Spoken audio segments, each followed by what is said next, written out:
লন্ডনের ওয়েস্ট হাম metro rail station থেকে আন্ডারগ্রাউন্ড ট্রেন স্টেশন থেকে হোয়াইটচ্যাপেল যাওয়ার পথে কখনো কখনো উপরে কখনো কখনো আন্ডারগ্রাউন্ডে চলে।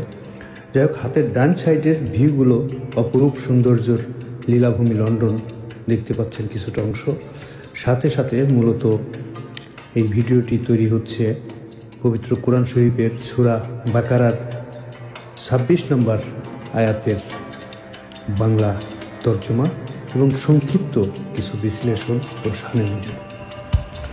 সূরা বাকারার 26 নম্বর আয়াতের হুবহু বাংলা অর্থ হলো, নিশ্চয়ই আল্লাহ কোনো দৃষ্টান্ত স্থাপন করতে লজ্জাবোধ করেন না, তা হোক না কেন একটি মশা অথবা তার চেয়েও বড় কিছু।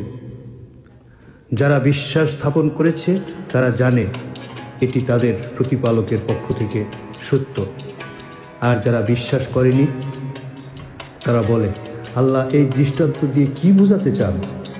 এর মাধ্যমে আল্লাহ অনেককেই বিভ্রান্ত করেন এবং অন্যকে সঠিক পথে পরিচালনা করেন, তবে তিনি এই দৃষ্টান্ত দিয়ে কেবল অবাধ্যদেরই বিভ্রান্ত করেন। এই আয়াতটির শানে নজুল ও প্রেক্ষাপট হলো,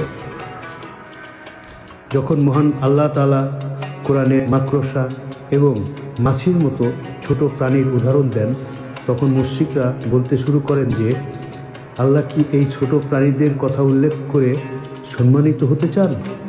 এর জবাবেই এই আয়াতটি নাজিল হয়। এই আয়াতের মাধ্যমে আল্লাহ বোঝাতে চেয়েছেন যে সত্যকে সহজভাবে উপস্থাপন করার জন্য যে কোনো উদাহরণ দেওয়া যেতে পারে, তা যত ছোটই হোক না কেন। আর এই উদাহরণগুলির মাধ্যমেই আল্লাহ মুমিনদের ঈমানকে আরও দৃঢ় করেন এবং যারা বিশ্বাস করে না তাদের বিভ্রান্ত আরও বাড়িয়ে দেয়। কাফেররা যখন এই আয়াতগুলো বিশ্বাস করে না, আল্লাহ তখন তাদের বিভ্রান্ত আরও বাড়িয়ে দেন। তারা কোরআনের এই উদাহরণগুলো নিয়ে উপহাস করে এবং কটাক্ষ করে। তারা বলে যে আল্লাহ হয়ে সাধারণ প্রাণীর উদাহরণ দেন, এটি কি কোরআনের ভাষা হতে পারে। তাদের এই ধরনের বিভ্রান্তমূলক কথাবার্তা তাদের নিজেদেরই ঈমানকে আরও নষ্ট করে দেয়। এর উদাহরণ হলো, তারা কোরআনের আয়াতগুলো থেকে হিদায়াত না নিয়ে বরং সেগুলোকে প্রশ্নবিদ্ধ করার চেষ্টা করে। যেমন তারা বলে যে আল্লাহ যদি সত্যিই থাকে তাহলে তিনি আমাদেরকে কেন সঠিক পথ দেখান না, অথবা কোরআনের আয়াতগুলো নিয়ে তারা সমালোচনা করতে থাকে। এই ধরনের প্রশ্ন করার মাধ্যমে তারা নিজেরাই নিজেদের ঈমানকে নষ্ট করে এবং বিভ্রান্তের গভীরে নিজেরাই নিজেদেরকে নিয়ে যায়।